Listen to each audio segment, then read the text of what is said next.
Rising with Molly. Today we're talking about David Vernon Lovely. David was a 19-year-old who disappeared from Fort Bridger, Wyoming on August 5th of 1985. Now, David, his mom, Jackie, and his 18-year-old sister, Allison, were making a cross-country move from Massachusetts to California.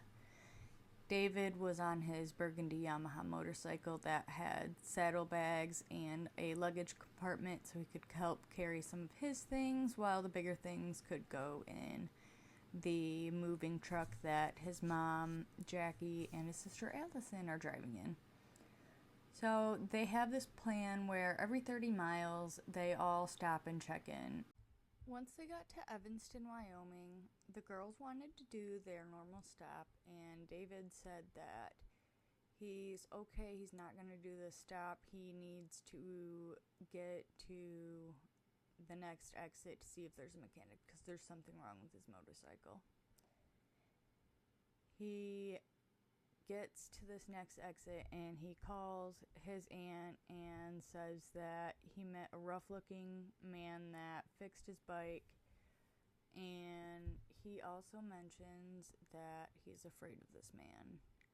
Now, this is the last time that David is seen or heard from.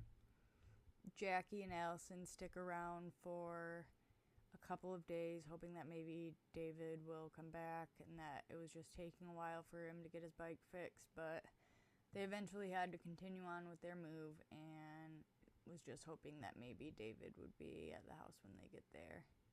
That was not the case.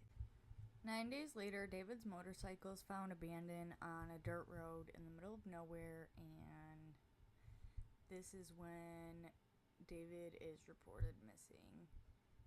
They do searches by ATV and on the ground in the area that his bike was found, but there was no sign of David.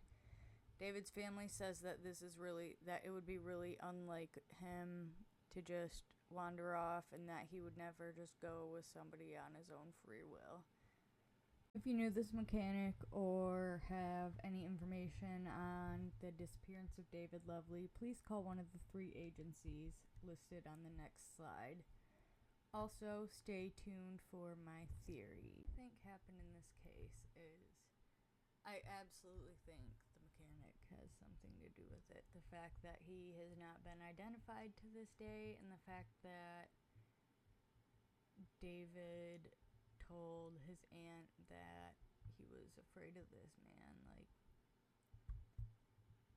for me, for a guy to tell a family member that they're afraid of somebody, that means that they really are afraid of somebody, because I feel like guys are, like, not really afraid of each other, you know? But, I want to know what made David afraid of this guy. Like, was it how he looked? Did he threaten him? Was it, like, the vibe he was throwing off? I find it interesting that when the bike is found abandoned, that it is in running condition, which does verify that the mechanic did work on this bike. And I think it would make sense that the mechanic hurt or killed David and took that bike and used it for a while and then dumped it when they thought things were probably getting suspicious. Drop your theories and case requests in the comments.